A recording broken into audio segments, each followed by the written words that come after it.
السلام عليكم صاحبكي inta Amerika isku soo laabasho wanaagsan filimku wuxuu ku bilaamayaa wiil yar ayaa hurdada ka toosa waxa uu isagu waxba garanin arkay isagoo hooyadii oo dhimatay dhinaceeda jiifa gaadhigooduna uu burbursan yahay taasoo inuu ogaanay inay ka soo dhaceen buur dheer iyadoo aynu maqlayno qaylo dheer intaa kadib muuqaalku wuxuu isku gudbinayaa iyadoo aynu maqlayno qaylo dumar oo cabsi leh iyadoo ku qaylisay caawi haweeneydaas oo ay magaceeda la yiraahdo Jordan si lama filaana nin ayaa laga maqlay meel u dhow iyada markaas ay fahantay inaysan kaligeed ahayn iyadoo argagaxsanaya ku qaylisay ninkii iyadoo kule iga joog ninkii oo la yiraahdo Grant ayaa u sheegay inuu isna hadda soo kacay kadib markuu maqlay qayladeeda si lama filaana cod kale ayaa soo dhexgala waana gabadh kale gabadha ayaa sheegaysa in magaceedu yahay Ana iyagoo kala shakisan maadaama aysan is arkayn mugdi dartii sidoo kalena waxa dhacay aanay fahansanayn ayay maqlayaan laba qof oo kale waana allaga siiyay taasoo ka dhigaysa tiradooda 5 qof gudaha god mugdi ah ayay isdhexyaacayaan oo midka kale ku qaylinaya iyagoo leh waxa doonaysa iyaga duru Grant wuxuu bilaabay inuu raadiyo dariiq uga baxo balse dhammaan gidaaradu way adag yihiin kadib hal maalin oo aanay waxba arkin waxa dhacayana aanay fahmin ayay ku jirayaan halka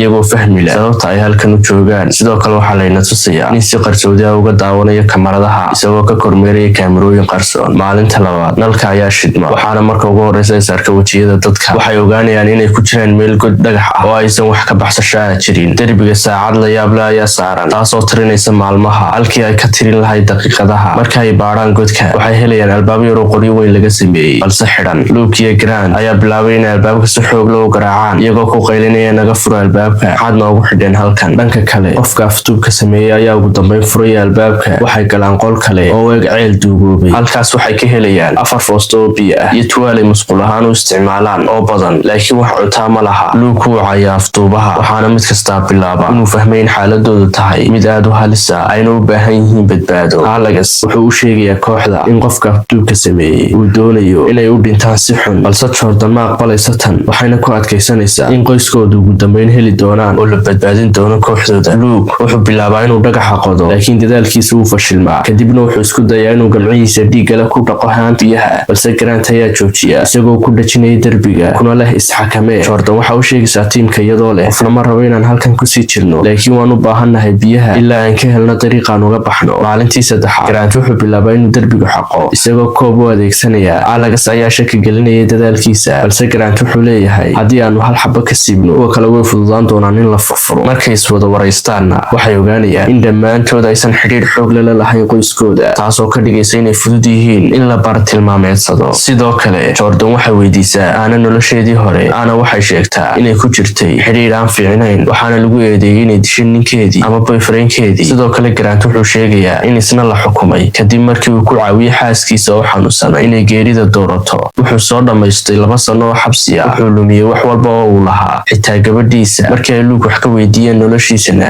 wuxuu isku dayaa inuu isdifaaco laakiin ugu dambeyn uu qirtaa inuu qof lacag darteed u dilay isla markaas waxay garwaaqsadeen inay halkan ugu jiraan sababo la xiriira dambiyadoodii hore Alex wali wuu iska fogeynayaa eeda oo wuxuu leeyahay anigu ma yihi dambiile waa qalad inaan halkan joogo in yar kadib Alex wuxuu aadaa qol kale si uu biyo u cabo halkaas wuxuu ka helaa mindi qalin oo dul saaran qoraal meesha ku qoran taasoo leh jidhka aadamuhu wuxuu noolaan karaa kaliya 30 maalmood haddii uu cuntada iska dhaafo Jordan oo dhakhtarada ayaa sharaxaysa in mindidan loogu talagalay goynta maqaarka iyo muruqyada aadamaha ee yaryar taasoo muujinaysa in aftuubuhu uu doonayo inay iscunaan laftoodu waxay bilaabeen inay isweydiiyaan sababta uu qof u samayn karo arrintan waxay maqlaan muusig ka baxaya banaanka way ordaan oo ay u qayliyaan si loo maqlo dibadda waxaa jooga lamaano waqti wada qaadanaya oo gaadhigooda ka yeedhaya muusig xoog leh waxay dareemaan in dadku xayiran yihiin ceelkan waxayna wacaan caawimaad balse aftuubaha ayaa yimaada oo labadoodaba halkan ku toogta oo ku rida gaadhiga kadibna baabuurka ayuu webiga ku rida isagoo si naxariis la'aan u fiirinaya maalinta shanaad Jordan waxay weydiisaa Ana waxa qofka ku dhaca marka uu cunto laga gaadho 30 maalmood Jordan waxay sharaxaysaa 3 marxaladood ee cunto la'aanta marxaladda koowaad jidhku wuxuu isticmaalaa tamarta cuntadii ugu dambeysay kadibna wuxuu bilaabaa inuu faadka cuno marxaladda labaad jidhku wuxuu cunaa muruqyada madax xanuun wareer iyo xanaaq ayaa yimaada marxaladda saddexaad jidhku wuxuu galaa heer uu iscuno ugu dambeynna xubnaha oo dhan ayaa istaaga halkaas ayuuna ku dhintaa qofka kadib filimku waxayna tusayaa in aftuubuhu uu ahaa wiilkii raay gaadhiga hooyadii oo geeriyootay ku xayidhnaa 2 toddobaad kadib markii uu ku xayidhnaa halkaas boolisku waxay helaan wiilka oo nool balse qabow xad dhaaf ah qaba waxyaabaha argagaxa leh ee la ogaado waxaa ka mid ah in wiilkii yara uu ku badbaaday isagoo cunaya hilibka hooyadii oo dhimatay wuxuuna waayay cunto kale kadib markii uu gaajo darteed u cunay hilibka hooyadii dhanka kale godka aynu dib ugu laabano Jordan waxay ka saartaa hal xabo oo jaajuur ah darbiga farxad farxad baa ka muuqata wejiyadooda. waxay bilaabaan inay derbiga burburiyaan, laakiin waxay helaan qol kale. halkaas waxay ka helaan lafadad kuwaasoo u muuqda qaar gaajo darteed halkan ugu dhintay. cabsida ayaa kusii siyaada. Grant wuxuu u sheegayaa kooxda inuu wadna xanuun leeyahay, haddii uu heli waayo daawona uu caafimaadkiisa hoos u dhacayo, taasoo sababaysa inuu degdeg ku dhinto. afduubuhu wuxuu si isdabajooga ugala socdaa kaamirada. sidoo kale waxaynu aragnaa iyadoo sawiro ay ku dhegsan yihiin gidaarka, kuwaasoo muujinaya inuu muddo dheer daba socday kooxda. dhanka kale Anna iyo Luke waxay qorsheeyaan inay dilaan Grant, iyagoo sheegaya inuu u dhiman doono goordhow wadna xanuun dartiis. sidaa daraadeedna ay imika sii dilaan si ay u badbaadaan. habeenkii Luke wuxuu weeraraa Grant isagoo midida la soo baxaya, balse Jordan ayaa difaacda. waxayna ku dhawaataa inay disho, laakiin Grant ayaa joojiyey. waxay Luke ku xidhaan xadhig si aanu mar kale u soo weerarin qof kale. Luke wuxuu ku qaylinayaa Jordan isagoo ku leh iga fur xadhigan. Grant wuu dhimanayaa, aan cunno hadda, haddii kale innaga ayaa dhimanayna. laakiin Jordan waxay ugu hanjabtaa inay cunaha ka goynayso haddii uu dhaqaaq kala sameeyo ama uu hadlo. 24 maalmood kadib kooxdu weli way sii gaajoonayaan. Anna iyo Alex waxay bilaabaan inay qorsheeyaan dilka Grant. habeenkii Alex wuxuu Jordan kaga dhufanayaa madaxa bir, markaasuu u boodaa Grant wuxuuna u dilaa si naxariis la'aan ah. kadib si bini'aadantinimada ka baxsan waxay u bilaabaan inay u cunaan hilibka Grant. halkaa markay marayso saaxiibayaal fiidiyowga like saara, haddii kale sidaas ayaan idiin cunaya. aynu u laabana filimkii. Jordan waxa u jeedaa iyagoo cunaya saaxiibku, indhaheedana waxaa ka muuqda argagax iyo ilin badan. isla markaana hadda Luke ayaa ugu hanjabay Jordan inuu u sheegay in Grant uu dhiman doono, balse iyadoo ay bilowday inay ka celiso oo ay xidhay isaga. sidaa daraadeed haddii hadda isdhaqaajiso in iyada uu cuni doono. maalmo kale ayaa dhaafa. habeenkii 27 Anna waxay biyo siisay Jordan. waxay u sheegaysaa inay is ilaaliso, sababtoo ah Luke wuxuu u muuqdaa inuu ku xakamaynayo, balse Anna waxay qirtaa inay iyadu ahayd maskaxdii ka dambeysay dilkii Grant. sidoo kale waxay sheegaysaa in Luke iyo Alex labadaba ay ku qanacsan inay dilaan Grant. maalinkii 28 Alex wuxuu noqdaa qof waalan, taasoo ay gaajadu ka dhigtay. wuxuuna leeyahay hilibka aadamaha waa in la cunaa si loo noolaado. wuxuu weerar ku qaadaa Anna isagoo gacan ka qaniinaya, laakiin Luke ayaa difaacaya Anna. dagaal dheer kadib Alex ayaa mindi lagaga dhuftaa qoorta.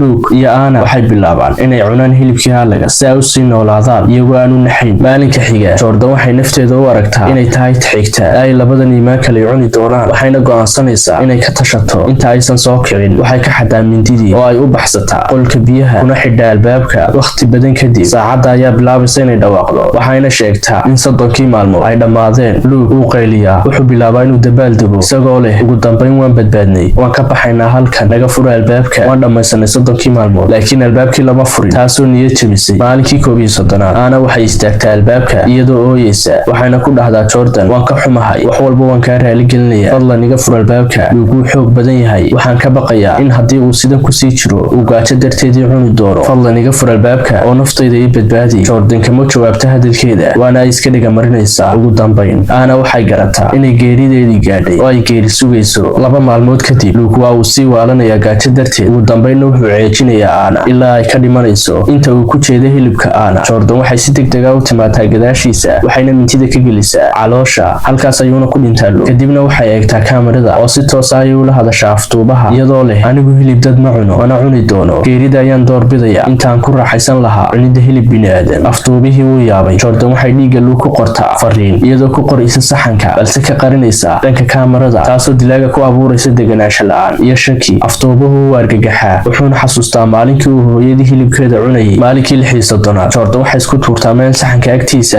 iyadoo wax dhaqaaqa samaynayn, iskana dhigaysa inay dhimatay. afduubuhu isagoo cadho iyo filowaa qaba waxa uu ugu dambayn go'aansanaya inuu isagu soo galo godka kana war doono waxa ay saxanka ku qortay. wuxuu hoos ugu soo daadegaa jaranjarada isagoo shidanaya toosh. wuxuu arkaa Jordan oo u eeg inay dhimatay. marka uu rogo saxankii wuxuu arkaa inay ku qoran tahay qoraal ah waan isaaki doonaa. laakiin Jordan ayaa si lama filaan ugu soo kacda, waxayna caloosha ka gelisaa laf qaloocan oo af leh oo dhaawac halis ah u geysanaysa, wayna ku guulaysataa inay halkaas ku disho. isla markiiba iyadoo aan waqti lumin Jordan waxay u carartaa jaranjarada si ay u baxsato. markay bannaanka u soo baxdo waxay dib u milicsataa carruurnimadeedii. ugu dambayn Jordan waxay istaagtaa bannaanka oo ay cadceedda u eegaysaa iyadoo aad u daalan. filimkeenuna halkaas ayuu ku dhammaaday. waxaynu ka fahmaynaa filimka in haddii aynu dhimanayno xataa si sharaf leh loo dhinto, oo mahmaa hore ayaa ahayd waan baahanahay bakti looma cuno. haddii aad ku cusub tahay channelkan fadlan subscribe dheh si aad ula socoto fiidiyowga maalinlaha ah ee aanu halkan soo gelino. mahadsanid.